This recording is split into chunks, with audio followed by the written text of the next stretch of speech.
As a closer, if all you think about is money, objections, and making more commissions, it's a one-way ticket to making 10K a month, right? Now, the closers that make 50, 60, 70, 80, even $100,000 a month in commissions, like they don't focus on the money. They focus on their mindset going into every single sale. Now, mindset is king. Is what gets you out of bed in the morning, and your mindset is noticed by your prospects, right? If you can dial in your mindset over what you just say and have it as this beautiful little combination of I say these things from the right place of mind and the things that I say are absolutely bang on, that's what's going to make you bank.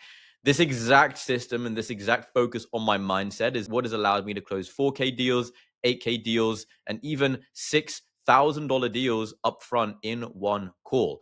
Now, this is the three main parts of mindset for a closer, right?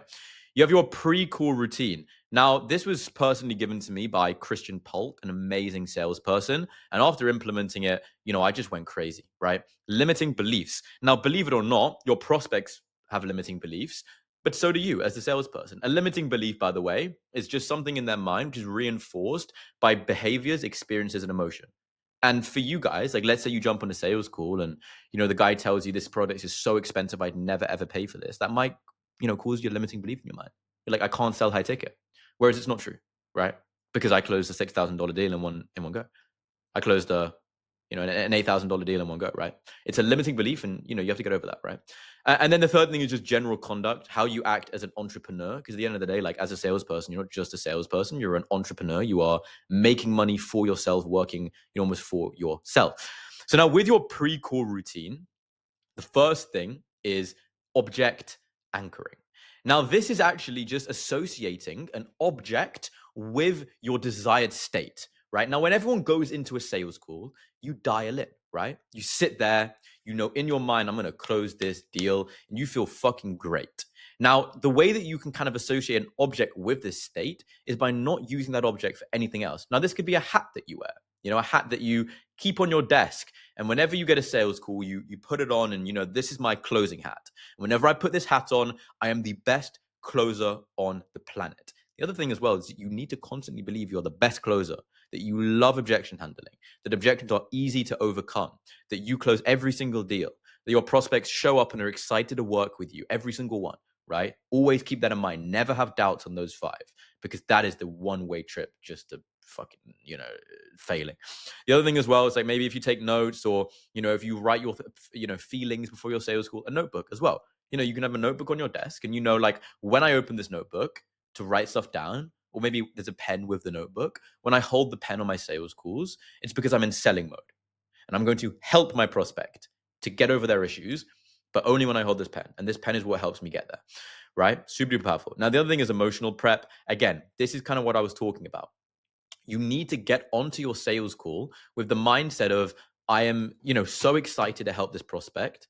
This prospect is so excited to get my help, and I'm going to help them out, and I'm going to close this deal. And, that's all there is to it, right? You need to be confident in your ability to help the prospect, and you need to get into a state of mind. Maybe you take a deep breath,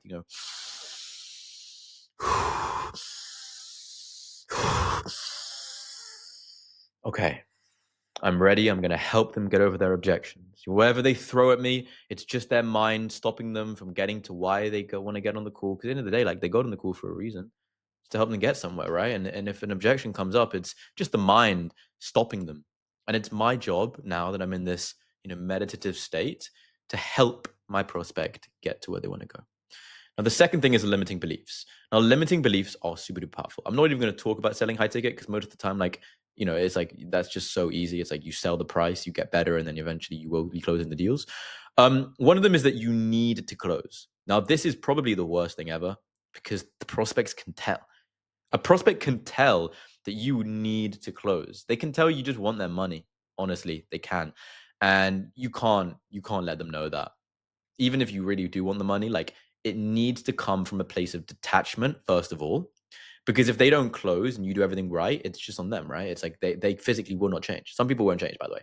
And it's like you need to be from a state of complete detachment. Like, I don't need this sale. If it were to come to me per chance, that would be amazing. I'd be so grateful. And I'm so happy that I can help this prospect. I don't need it to close. I don't need to hit my commissions because I have another sales call later today. I have a sales call tomorrow. I have a family. I can go hit the gym and have an amazing gym session. Like, you don't need to close, right? Ever. Always keep that in mind. And then the second thing is wanting to be respectful. Now, the thing about wanting to be respectful is that it usually backfires in your face. Because when you try to be respectful to a prospect, like, they'll just treat you like shit. Like, they won't respect you back.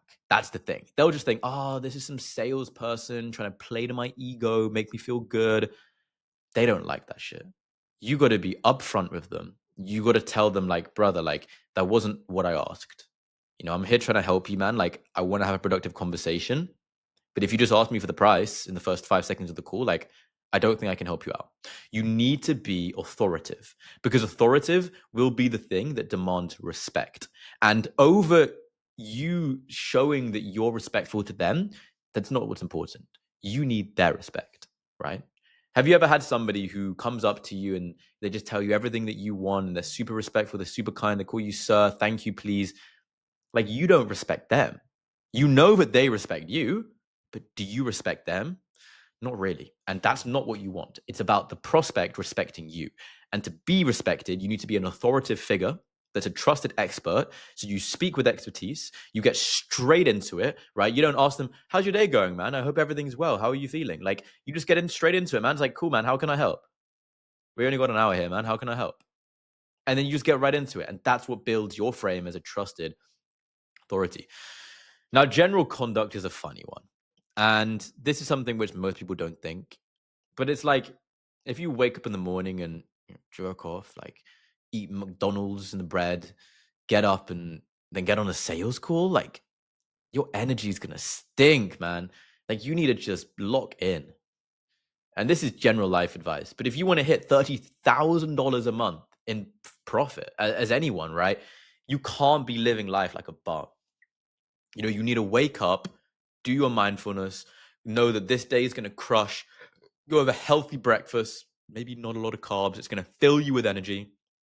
And then you go out and you hit the day with everything that you have.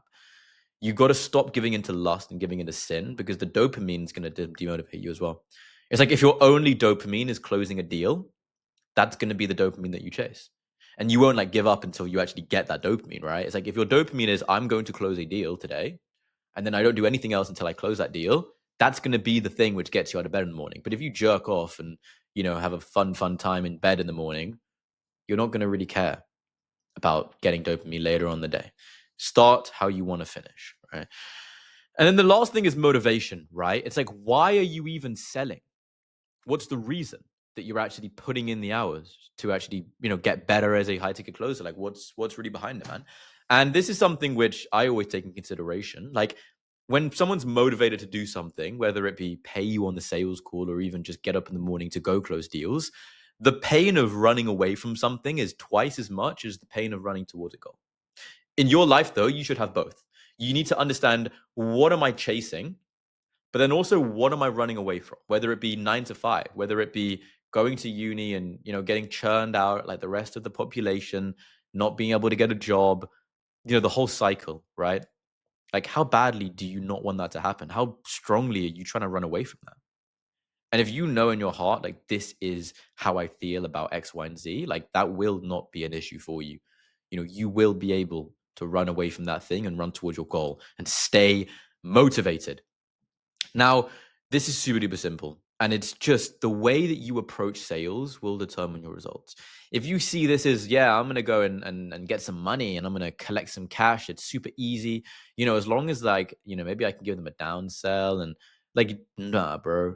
You need to be on that call to help your prospect, because they booked a call with you to get your help. Ultimately, they booked a call with you to get your help, and you're there to help them. So it's like, if you don't help them, they'll be able to tell that you're not helping them, and they won't respond nicely to it. So it's super important that you start as you want to finish, that you approach sales from the mindset of, I am here to help my prospect. Sell on a good offer as well, right? Like, you need to be confident that you're actually helping them. Start how you want to finish. Go close some deals. Check my bio as well. I got so much shit in there, just free source, free game. So check it all out and go close some deals.